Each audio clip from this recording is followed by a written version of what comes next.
नमस्कार दोस्तों। Iran, America और इजरायल के बीच की लड़ाई 40 दिनों तक भयंकर रूप से चली। इसके बाद 7 अप्रैल से दोनों देशों के बीच शांति बनी हुई है। अब एक बार फिर से पश्चिम एशिया में हलचल मचने लगी है। अमेरिका और इजरायल ने दावा किया था कि ईरान की ताकत खत्म हो गई है, लेकिन अब तस्वीर उल्टी नजर आ रही है। ईरान मलबे से हथियार निकाल रहा है और अपनी अंडरग्राउंड टनल को और सुरक्षित कर रहा है। दूसरी तरफ अमेरिका भी इजरायल को हजारों टन हथियार भेज रहा है। ऐसे में अगर आपको लग रहा था कि पश्चिम एशिया में हालात अब बेहतर होंगे और गैस तेल के दाम सस्ते होंगे, तो उस पर फिर से अटकलें लगने लग गई हैं। अमेरिका की तैयारियों को देखते हुए लग रहा है कि ट्रंप फिर से नए हमले की तैयारी में दिख रहे हैं, तो उधर ईरान भी कुछ नया करने की जिद में आ गया है।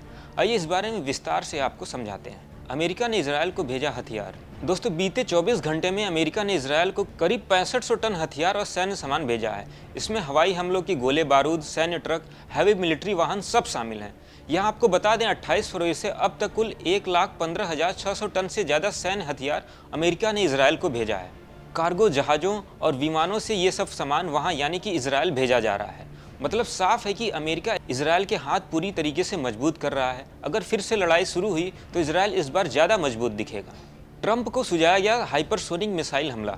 अमेरिकी सेंट्रल कमांड ने राष्ट्रपति ट्रंप को ईरान पर पहली बार हाइपरसोनिक मिसाइल से हमला करने का सुझाव दिया है। आपको बता दें, व्हाइट हाउस के सिचुएशन रूम में 45 मिनट लंबी बैठक हुई। बैठक में चर्चा हुई कि ईरान को झुकाने के लिए छोटा लेकिन बहुत ताकतवर हमला किया जा सकता है।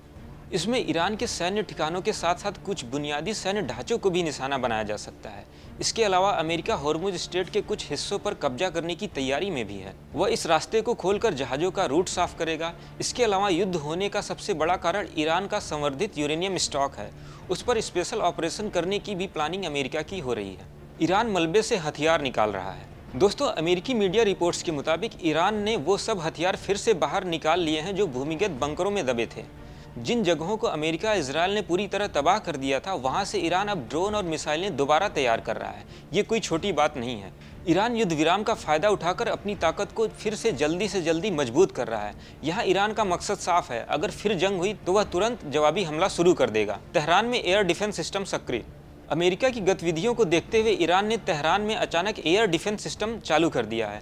बड़े शहरों में छोटे विमान और ड्रोन निगरानी कर रहे हैं। ये चीज़ें दिखाती हैं कि ईरान अभी भी पूरी तरीके से सतर्क है। कोई भी छोटी सी गतिविधि पर वह तुरंत रिएक्ट कर रहा है। वह अब अमेरिका के धोखे में बिल्कुल ही नहीं आने वाला है। ईरान का नया शांति प्रस्ताव।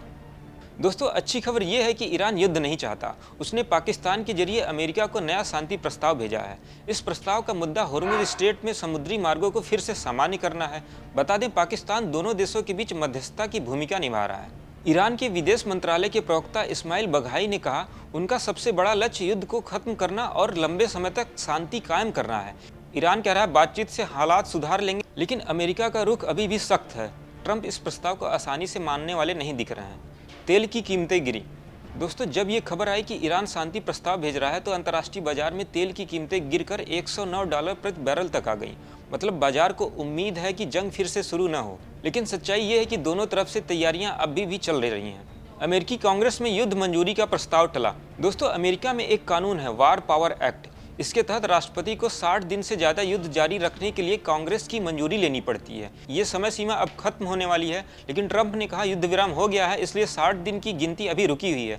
ऐसे में अभी बचे वाले दिनों में क्या ट्रंप कोई बड़ा कदम उठा सकते हैं, ये आने वाले दिनों में ही पता लगेगा। अभी स्थिति काफ़ी नाजुक है। एक तरफ ईरान जमीन से हथियार निकाल कर तैयार हो रहा है, तो दूसरी तरफ अमेरिका इजरायल मिलकर नए हमले की प्लानिंग में लगे हुए हैं। उधर पाकिस्तान शांति की कोशिश भी कर रहा है, लेकिन सफलता मिलेगी या नहीं, ये अब कहना मुश्किल हो रहा है। होर्मुज स्ट्रेट दुनिया का बहुत महत्वपूर्ण तेल रूट है। अगर यहाँ फिर समस्या हुई तो पूरी दुनिया में तेल के दाम आसमान छू सकते हैं। तो दोस्तों, ईरान ने साबित कर दिया है कि वो इतनी आसानी से नहीं टूटने वाला है। ट्रंप भी अपनी सैन्य ताकत दिखाना चाहते हैं, लेकिन बातचीत का रास्ता खुला है। हमें उम्मीद रखनी चाहिए कि दोनों पक्ष समझदारी दिखाएं और जंग टल जाए, क्योंकि युद्ध के आखिर में आम लोगों का ही सबसे ज़्यादा नुकसान होता है।